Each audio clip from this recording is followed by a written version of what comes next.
পাকিস্তানের বিমান বাহিনী সবকিছু মোকাবেলা করতে জানে। ভারত যতবারই পাকিস্তানের ভূখণ্ডে অভিযান চালাতে গেছে, পাকিস্তানের বিমান বাহিনী ততবারই প্রতিরোধের দেয়াল গড়ে তুলেছে। পাকিস্তানের বিমান বাহিনীর তাড়া খাওয়ার ঘটনা তো ভারতের জন্য নতুন কিছু নয়। ভারতের এয়ারফোর্সের কাছে যেমন ফ্রান্সের অত্যাধুনিক বিমান রাফাল আছে, পাকিস্তানের এয়ারফোর্সের কাছে আছে চীনের সহায়তায় তৈরি JF-17 থান্ডার। এছাড়া যুক্তরাষ্ট্র থেকে আনা F-16ও যে কোনো লড়াইয়ের গতিপথ পাল্টে দিতে সক্ষম।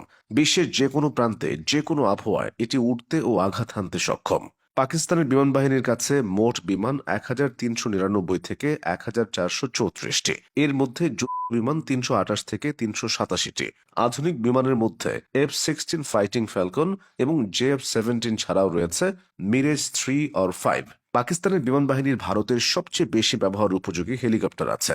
ভারতের বিমানবহর আকারে বড় ও বৈচিত্র্যময়, তবে তাদের স্কোয়াড্রনের ঘাটতি আছে। এদিক থেকে পাকিস্তানের বিমানবহর তুলনামূলক ছোট হলেও আধুনিকায়ন হচ্ছে। পাকিস্তানের AEW&C সুবিধা বাড়তি নজরদারিতে ব্যবহার করা হয়। পাকিস্তানের এয়ারফোর্সে আরও রয়েছে 64টি পরিবহন বিমান, আছে 565টি প্রশিক্ষণ বিমান, 4টি রিফুয়েলিং ট্যাঙ্কার এবং 430টি হেলিকপ্টার, যার মধ্যে 57টি আক্রমণাত্মক হেলিকপ্টার। 10 থেকে 11 ধরনের ভিন্ন ব্র্যান্ড বা মডেলের ড্রোন রয়েছে পাকিস্তানের হাতে। পাকিস্তানের নিজস্ব তৈরি ড্রোনের মধ্যে আছে শাহপার 1, 2, 3, বুরাক ও উকাব। শাহপার 3 মাঝারি উচ্চতায় 30 ঘন্টা উঠতে পারে এবং ভারী বস্তু বহনে সক্ষম।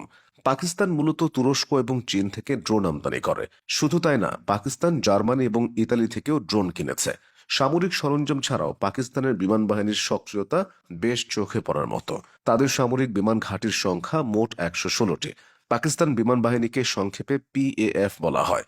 এটি দেশটির অন্যতম প্রধান সামরিক বাহিনী, যেটি তাদের আকাশপথে নিরাপত্তা নিশ্চিত করে। এই বাহিনী 1947 সালে দেশটির স্বাধীনতার সময় থেকেই কার্যক্রম শুরু করে এবং সময়ের সঙ্গে সঙ্গে আধুনিক বিমান, প্রশিক্ষণ ব্যবস্থাপনা এবং উন্নত প্রতিরক্ষা কৌশলে নিজেদেরকে পরিণত করে এক প্রগতিশীল শক্তিতে।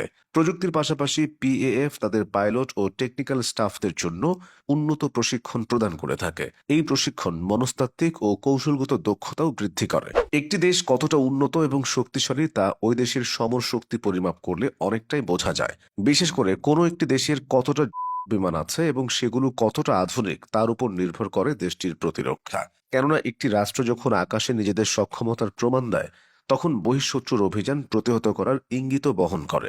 ঠিক এখানেই পাকিস্তান অনেকখানি এগিয়ে।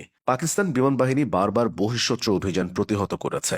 2025 সালের আগে 2019 সালে বালাকোটে অভিযান চালাতে গিয়ে পাকিস্তানের বিমান বাহিনীর জেরায় বিধ্বস্ত হয়েছিল ভারতের একটি MiG-21 ফাইটার জেট। পরে আটক করা হয়েছিল উইং কমান্ডারকে। এই ঘটনার ঠিক 6 বছর পর আবারও ঘটল পুনরাবৃত্তি। 2025 সালের মে মাসের শুরুতে পাকিস্তানের বিমানের ধাওয়া খেয়ে লাইন অফ কন্ট্রোল থেকে পালায় ভারতের 4টি রাফাল ফাইটার জেট। পরে জানা যায় আকাশ প্রতিরক্ষা ব্যবস্থার মাধ্যমে যানগুলো রাডার জ্যাম করায় যোগাযোগ বিচ্ছিন্ন হয়ে পড়ে সেগুলো। তবে ঘটনা যাই হোক, পাকিস্তানের বিমান বাহিনীর কাছে নাস্তানুবোধ হওয়ার বিষয়টি উড়িয়ে দেওয়া যায় না।